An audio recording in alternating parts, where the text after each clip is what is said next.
Okay, so I want to kind of give you a full reflection on what we're talking about on our discussion on Facebook, related to my beliefs about knowledge, belief, and truth. The original quote that we're looking at was from Justin McBrayer, an op-ed columnist for the New York Times and an associate professor of philosophy and religion. He argued, in summary of his own words, our public schools teach students that all claims are either facts or opinions, beliefs, and that all value and moral claims fall into the latter camp. The punchline: there are no moral facts, and if there are no moral facts, then there are no moral truths. So, what ultimately, for to back out on this, what's ultimately being discussed here is the relationship among the terms beliefs, facts, and truth. McBrayer seems to argue that there are no moral facts. If there are no moral facts, then there are no moral truths, and he finds this to be offensive, objectionable. If we were to simplify this, what he's essentially arguing is that either facts are the same thing as truths. If you take away the facts, you take away the truth. They're one and the same. Or that truth is dependent on facts. So if you remove facts, then truth cannot stand on its own any longer. Both of which I personally disagree with very much.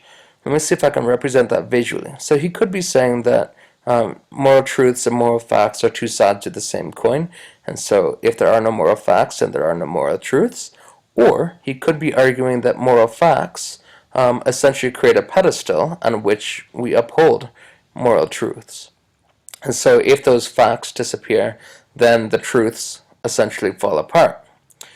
Now, it's important to recognize that this is actually a hierarchical statement. He could be saying that facts and truths can be presented on the same level here, or he could be saying that actually, sorry about the animation there, not intended, truths are subjugated to facts, that the facts are that on which truths are dependent. That is not the only perspective that we have on the relationship between these concepts. This argument can go all the way back at least to Plato. Plato once argued famously that knowledge, maybe facts here, knowledge is a justified true belief, and thus he's using 2 out of 3, if not all 3 of our concepts here. So there's fundamental disagreement between the two here. You can see, for example, that where McBrayer is arguing that moral facts and moral truths are two sides of the same coin, that is something with which Plato would disagree absolutely. Disagree with absolutely. And where McBrayer argues that facts are the pedestal which upholds truth, Plato would in fact argue that truth is part of the pedestal, along with belief and justification, that ultimately upholds knowledge, a flipping of that.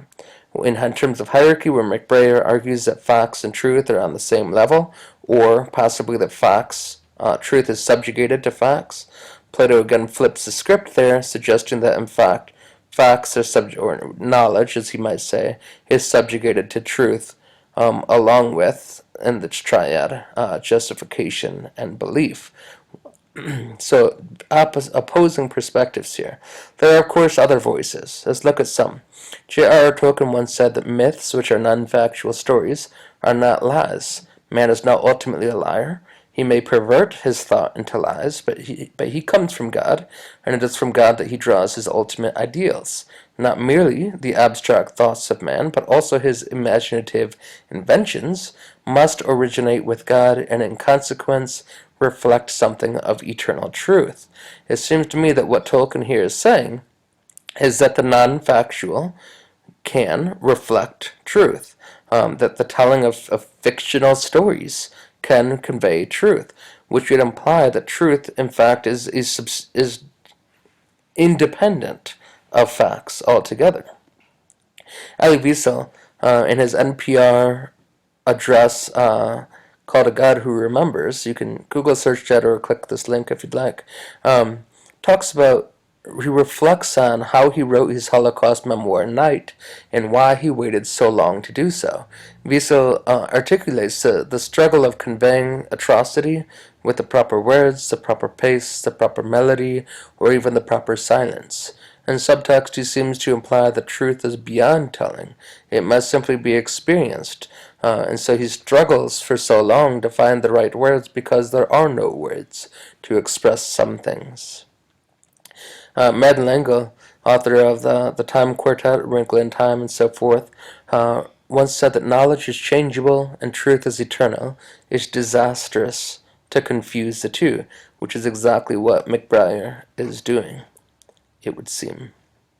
Tim O'Brien, a Vietnam veteran and author, Pulitzer Prize winning author of The Things That Carried, has a chapter in The Things That Carried in which she talks about, in which she tells the story of how to tell a true war story. Basically, in this chapter, he is conveying a story, an account of his troops as they're in a village and a grieving soldier does violence to a baby buffalo, taking out its kneecap, shooting it in the nose, and so on and so forth.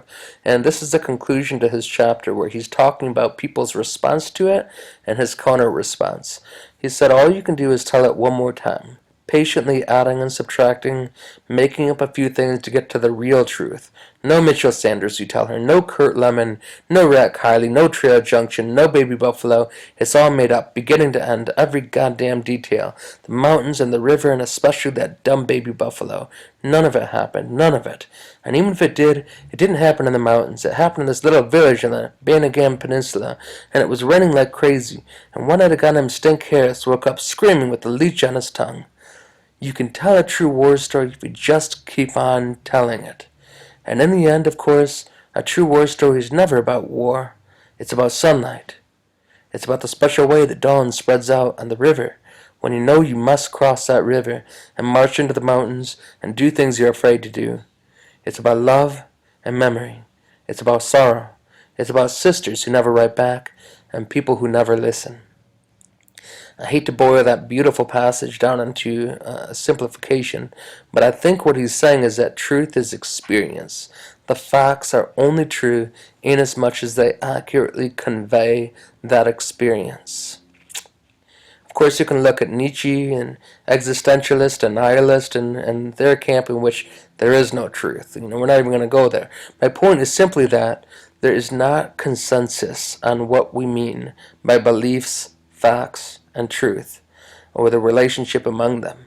And this makes talking about them and relationships among them exceedingly difficult. I think it is very important when having a dialogue with another person to articulate exactly what we mean for the purpose of this conversation when we say truth, beliefs, facts, and proceed from there. So we look back at McBrayer's original comment. Our public schools teach students that all claims are either facts or opinions, beliefs, and that all values and moral claims fall into the latter camp. The punchline, there are no moral facts, and if there are no moral facts, then there are no moral truths. I think that McBrayer is getting into much deeper water here than his simplification of the issue belies. He is, in fact, is taking a position of moral positivism, that we can know that which is moral, and the facts that we have about morality are the same thing as that which is morally true. This is an astronomical claim to make, and one that I do not believe that he supports substantially in his article. My belief on this is that I think that we have to look at truth, belief, and facts on a three-tier model. This three-tier model has been very useful for me for a number of applications over the years. Let's take a look at it. The top level, I believe, is experience, followed by reflection, and then conceptualization. What this means is that there are times in life where we can experience something that is profound.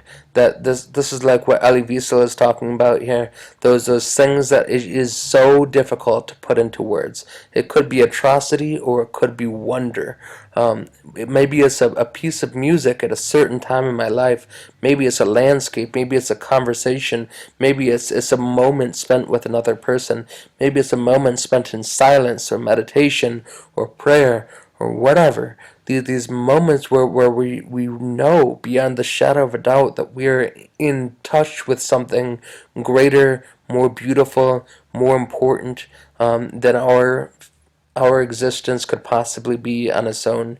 These moments of pure abject experience where we simply ontologically are.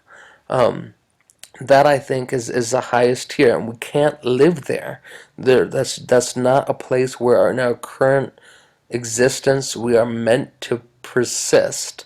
We have to come down to a level in which we have our everyday mundane lives. Nonetheless, those moments of experience are profound, and so we must reflect on them. And we try to figure out what just happened. And it's really important to recognize here that as soon as you start reflecting and making meaning of something, the experience itself is over. Experience is a purely, again, being there moment. When you start thinking about it, you have left that moment and have begun reflecting. Finally, those reflections, when we try to bottle up that experience, try to say, what was that? What does it mean? How can I take that with me in my knapsack of life or whatever? We're essentially going to a level of conceptualization. So, one way that you could explicate this would be to discuss truth as a type of experience. We have these moments where we experience that which is true, and it is beautiful. It is beyond understanding in any literal sense. But when we step away from that truth, we use that experience to fuel our belief. What was that? What just happened? What does it mean for me? And we begin to articulate in our own mind what that truth was. This is belief. Belief is separate from truth, but it is meant to immediately reflect the experiences of truth that we have had. From there, we move down into facts, where we try to battle it up and lock it down. So when I try to find physical or conceptual representations of that which is true and make that my focus, I've come down to the level of facts. Now, ultimately, this is not a bad thing. It might sound like that is evil, but it's not. It's part of who we are as we try to make meaning of those experiences, and we move from truth down to facts. This is, I think, Madeleine L'Engle's quote again, that facts are truth is eternal and facts are changeable. It's disastrous to confuse the two. Our facts do change, but the truth, if we're seeing it as separate here, which is different than what McIntyre is saying, then our facts are not truth. Our facts are never true. They're simply manifestations, conceptualizations of that which is true. Hopefully, we will reflect on those conceptualizations and use that reflection to bring us back into a period of experience. In fact, I think this is what rituals are, whether they are religious or non-religious rituals. The practice of returning to conversation with a friend, the practice of returning to the altar for communion, whatever, these are experiences where we're trying to put ourselves back in the moment where where we're ready to experience truth again. That's a moving away from facts into a relational, dynamic, experiential medium in which we're trying to experience truth again. And thus, at its highest, this becomes a cycle where we experience truth, we reflect on it, we try to articulate what that means for our daily life, and then we move back through reflection into an experiential stage again, and around and around. So, when we talk about morality using this model, it's really very similar. I'm just going to explain a different way of understanding what we mean by experience, reflection, and conceptualization. I would argue that the experience of morality, whenever we are experiencing true morality, what we are experiencing is love. I think that they are inseparable concepts. However, as we know, love is something that is incredibly difficult to explain in words. It is absolutely impossible, I would argue, to define in any sort of definitive fashion. There's just no way to bottle up this concept of love. It's a perfect representation of what I mean by that which can simply be experienced.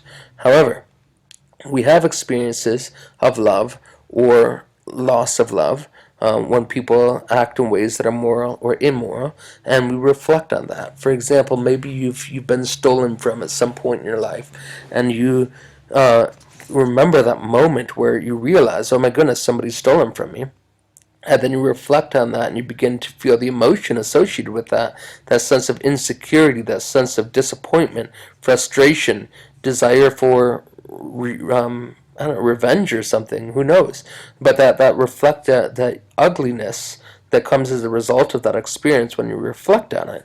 And that ultimately causes us to come down to this conceptualization level and articulate what we mean by that experience. What we can say for sure about that experience is that it is wrong to steal because look at how it made me feel. Look at the reflection that I had. It must be this way. Stealing is wrong.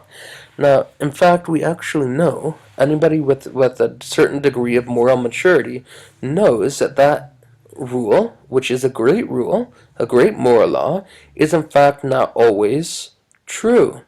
There might well be situations in which, for example, stealing medicine to save a dying child is heroic, is justified, is a beautiful expression of love, especially if you will then go back and make amends for your action. Then stealing is in fact the correct thing to do, and to withhold that decision to steal would in fact be immoral.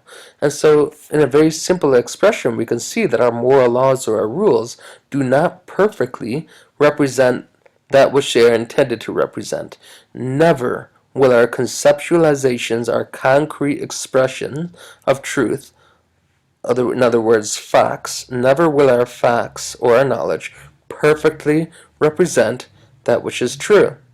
And so if we are wise, we will continue to sacrifice our conceptualizations through the filter of reflection in an attempt to get back into a period of experience, where then, when we return to conceptualization, we remake what we thought we knew. We will reshape our facts to reflect the new experiences that we have had, and on and on and on.